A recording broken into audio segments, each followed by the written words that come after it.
ఇక చిత్తూరు జిల్లాలోని కాణిపాకం వరసిద్ధి వినాయక దేవస్థానంలో ఇవాల్టి నుంచి 21 రోజుల పాటు బ్రహ్మోత్సవాలు జరగనున్నాయి. ఇక నేడు కలెక్టర్ సుమిత్ పట్టు వస్త్రాలు సమర్పిస్తారు. 8న ధ్వజారోహణం, 9న నెమలి వాహనం, 10న మూషిక, 11న శేష, 12న చిలుక, 13న గజవాహనం, 14న రథోత్సవం, 16న ధ్వజారోహణం ఉంటుంది. ఇక 17న నంది వాహనం, 18న రావణ బ్రహ్మ, 20న విమానోత్సవం తదితర సేవలు ఉంటాయి. 27న తెప్పోత్సవంతో ఉత్సవాలు ముగుస్తాయి.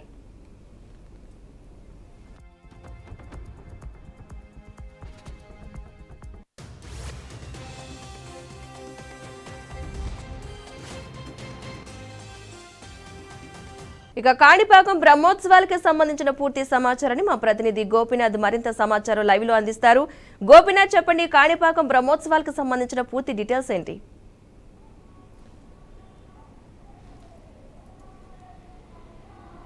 పద్మ, మొత్తం మీద కాణిపాకం వరసిద్ధి వినాయక స్వామి బ్రహ్మోత్సవాలు ఇవాళ నుంచి కూడా ప్రారంభం కాబోతున్నాయి. ఇవాళ వినాయక చవితి. ఈ నేపథ్యంలో ఇప్పటికే గత వారం రోజుల నుంచి కూడా చిత్తూరు జిల్లా యంత్రాంగం అంతా కూడా ఇప్పటికే కాణిపాకం బ్రహ్మోత్సవాలకు సంబంధించి ఇక్కడికి వచ్చేటటువంటి ఆలయానికి వచ్చేటటువంటి భక్తులకి సంఖ్యకి ఎటువంటి ఇబ్బందులు లేకుండా కూడా పెద్ద ఎత్తున ఏర్పాట్లు చేయడం జరిగింది. స్థానిక ఎమ్మెల్యే మురళీమోహన్, అదేవిధంగానే కలెక్టర్, ఎస్పీ వీళ్ళందరూ కూడా గత వారం రోజుల నుంచి కూడా భద్రతా పరంగా చర్యలు తీసుకోవడం జరిగింది. ఎటువంటి ఇబ్బందులు లేకుండా కూడా భక్తులకు సంబంధించి ఏర్పాట్లు చేయడం జరిగింది. ఇవాళ తెల్లవారుజాము నుంచి కూడా పెద్ద ఎత్తున భక్తులు తరలి వస్తున్నారు. ఎందుకంటే మొత్తం 21 రోజుల పాటు కూడా బ్రహ్మోత్సవాలు జరగబోతున్న నేపథ్యంలో ఇవాళ మొదటి రోజు కాబట్టి స్వామివారికి సంబంధించినటువంటి ఆలయంలో విశిష్ట కైంకర్యాలు నడుమ పూజలన్నీ కూడా ప్రారంభం అవడం జరిగింది. అయితే వచ్చేటటువంటి అశేష భక్తులకి ఎక్కడా కూడా ఎటువంటి ఇబ్బందులు లేకుండా కూడా ఏర్పాట్లు చేసుకోవడం జరిగింది. అయితే ఇప్పటికే మనం చూడొచ్చు, దేశవ్యాప్తంగా ప్రతి ప్రాంతంలో కూడా ఇప్పటికే కూడా గణనాథులు ప్రతి ప్రాంతంలో కూడా ప్రతి వీధిలోనూ ప్రతి ఇళ్లలోనూ కూడా వెలుస్తున్న నేపథ్యంలో వినాయక చవితి సందర్భంగా కూడా పెద్ద ఎత్తున అంటే ఆలయాల్లోనే కాకుండా ప్రతి ఇంటిలో కూడా ప్రత్యేకంగా హిందువులు పూజలు చేసుకుంటున్నారు. ఈ నేపథ్యంలో ఇప్పటికే గత 2-3 రోజుల నుంచి కూడా వినాయక చవితికి సంబంధించిన విగ్రహాలు ప్రతి ప్రాంతంలో కూడా వెలిసి ఉన్నాయి. ప్రధానంగా అంటే ఇవాళ తెల్లవారుజాము నుంచి కూడా ప్రతి ఇంటిలో కూడా విగ్రహాలన్నీ వెలిసి వాళ్ళందరూ కూడా ప్రత్యేకంగా పూజలు చేసుకుంటారు. 3 రోజులు, 6 రోజులు, లేదంటే 7 రోజులు, 9 రోజులు, 11 రోజుల పాటు కూడా వాళ్ళకి ఇష్టమైనటువంటి, ఎందుకంటే ఆదిదేవుడు, ముక్కోటి దేవతలకి కూడా ఈయనే ఆదిదేవుడిగా ప్రథమ పూజగా మనం భావిస్తాము. ఆయనకే ప్రత్యేకంగా పూజలు నిర్వహిస్తారు కాబట్టి తొలి పూజ అనేది ముఖ్యంగా విఘ్నేశ్వర స్వామికి అందిస్తారు కాబట్టి మరి అక్కడి నుంచే కూడా తొలి పండగగా మనం అందరూ కూడా భావిస్తాం. అందువల్లనే ఆలయాల్లో కావచ్చు, లేదంటే ప్రతి ఇంట్లో కావచ్చు, ఇవాళ వినాయక చవితి సందర్భంగా ప్రతి వీధిలోనూ, ప్రతి గల్లీలోనూ, ప్రతి పల్లెల్లోనూ, ప్రతి ప్రాంతంలో కూడా విఘ్నేశ్వర స్వామి ఆలయాలు రకరకాల ఎత్తు, రకరకాల ఆకారాలు, రకరకాల రూపాల్లో ఆయన్ని ఏర్పాటు చేసుకోవడం జరిగింది. అయితే ఏంటి వినాయక చవితి సందర్భంగా అంత ప్రాశస్త్యం ఏంటి, ఎందుకు ఇంత పెద్ద ఎత్తున భక్తులు ఈ కార్యక్రమాలు నిర్వహిస్తారనే దాని మీద కూడా మనం కొంతమంది అర్చకులతో కూడా మాట్లాడించే ప్రయత్నం చేద్దాం. స్వామి, చెప్పండి, ఇవాళ వినాయక చవితి పెద్ద ఎత్తున భక్తులందరూ కూడా ఆలయాలకు వస్తారు, ప్రతి ఇంట్లో కూడా పూజలు చేసుకుంటారు. ఏంటి ఆ విశిష్టత? వినాయక చవితి సందర్భంగా అంటే పార్వతీదేవి స్నానం చేసేటప్పుడు వినాయకుడిని పసుపు ముద్దగా తయారు చేసి గుమ్మం ముందు పెట్టగా పరమేశ్వరుడు ఆ పార్వతీదేవి దగ్గరికి వెళుతున్నప్పుడు పార్వతీదేవి ఆ పరమేశ్వరుని లోపలికి వెళ్ళేటప్పుడు వినాయకుడు, స్వామి, అమ్మగారు స్నానం చేస్తుంది, లోపలికి వెళ్ళకండి అని చెప్పగాను వినాయక స్వామి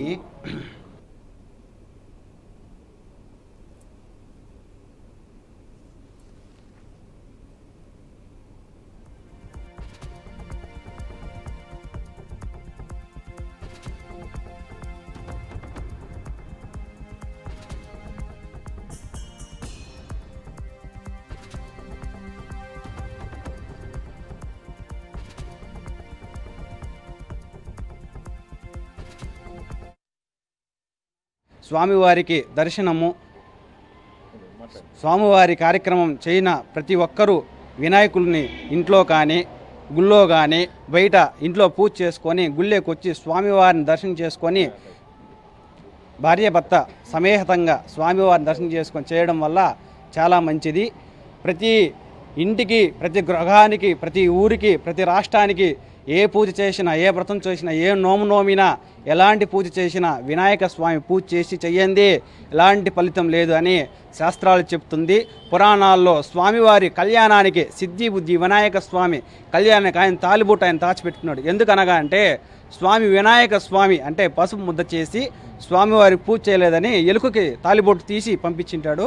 దాని పరంగా స్వామివారికి అప్పుడు శాస్త్రబద్ధంగా బ్రహ్మ, విష్ణు, మహేశ్వరులు, ఈ ద్వారపాలకు అందరూ కలిసి స్వామివారి వినాయక స్వామి పూజ చేసి అప్పుడు స్వామివారికి కళ్యాణం చేసినట్టు పురాణాలు చెప్తున్నవి.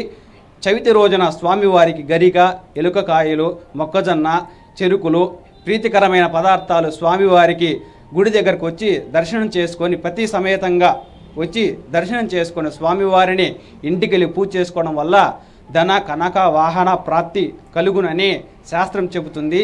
ఈ దేవాలయానికి అగ్రహారము, తిరుపతి, అంబేద్కర్ కాలనీ, భైరవపేట ఇవన్నీ అపార్ట్మెంట్లు అన్నీ స్వామివారికి దర్శనం చేసుకొని ప్రతి తెల్లవారుజామున నుంచి చెప్పండి. ఎందుకంటే ఆది దేవుళ్ళకి అందరికీ కూడా ఈయనే అంటే ముక్కోటి దేవతలకు కూడా ఆది దేవుడు విఘ్నేశ్వర స్వామి అని కూడా భక్తులు విశ్వసిస్తారు. మొదటి పూజ కూడా ఈయనకే నిర్వహిస్తాం మనం సహజంగా హిందువులందరూ కూడా.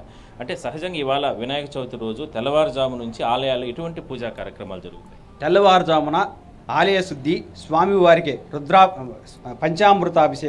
అభిషేకం, స్వామివారికి అలంకరణ, తర్వాత నక్షత్ర హారతి, ఏకదీప హారతి, పంచదీప హారతి, పుష్పాలంకరణ స్వామికి ప్రత్యేకంగా జరుగును. ఇది స్వామివారి దర్శనం 6 నుంచి 11 దాకా దర్శనం ఉండును. సార్ చెప్పండి, మీరు ఇక్కడ స్థానికులుగా ఉన్నారు, ఎట్లా ఏర్పాట్లు జరుగుతాయి సహజంగా చెప్పండి. ఇక్కడ ఎంతమంది భక్తులు వస్తుంటారు? మామూలుగా నాకేం చెప్పండి సార్. మొత్తం మీద అంటే ప్రధానంగా మనం చూస్తే అంటే ప్రతి వినాయక చవితి సందర్భంగా కూడా పెద్ద ఎత్తున భక్తులు వస్తూ ఉంటారు ఆలయాల వద్దకి.